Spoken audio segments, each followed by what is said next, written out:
الشاحن. خليني بس افتح لايف المتابعيني واخبركم اني بصحة وعافية الحمد لله، اموري بخير. شكرا لكل شخص سأل علي، ماني قدران اتحرك تمام، ويعني اي حركة وينك البصر راح يعبي القاع اي حركة بصلاتي روحا. اي والله عشت، كثر الله خيرك ابن العم.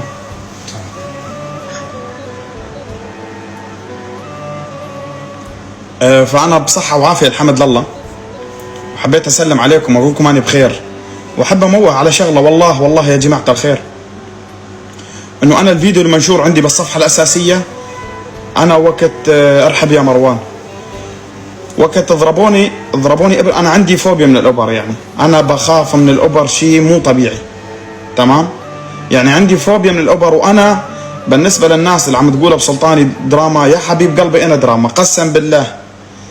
الحز اصيح صوت خلي البصر كله يطلع. انا زلمه ماني بحاجه دراما لكم.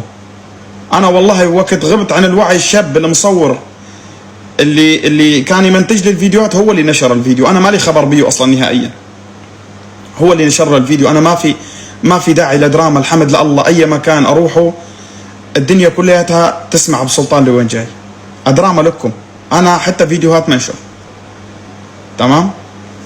هاي اولا.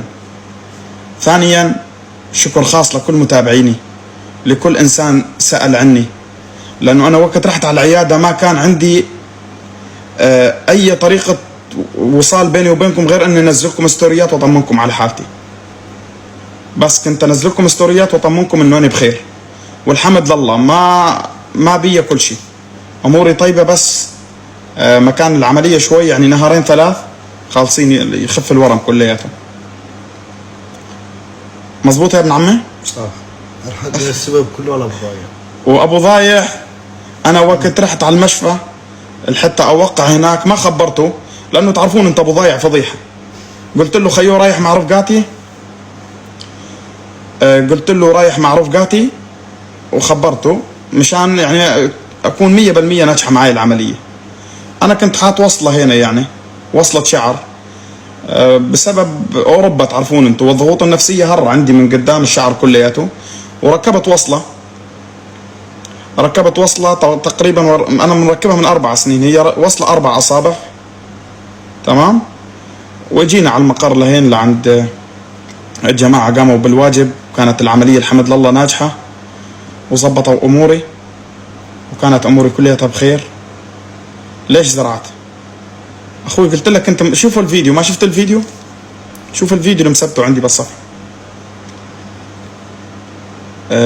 اسم المكان خلينا اتذكر ايش اسم المكان ابن عمي. تاج كلينيك.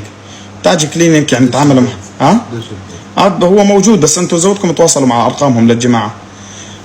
تعاملوا معي معامله حلوه وظبطوا لي اموري، وهلا بالوقت الحالي ناطرين يعني البصل اللي يزرع ان شاء الله. الله ييسر الامور يا رب. اي والله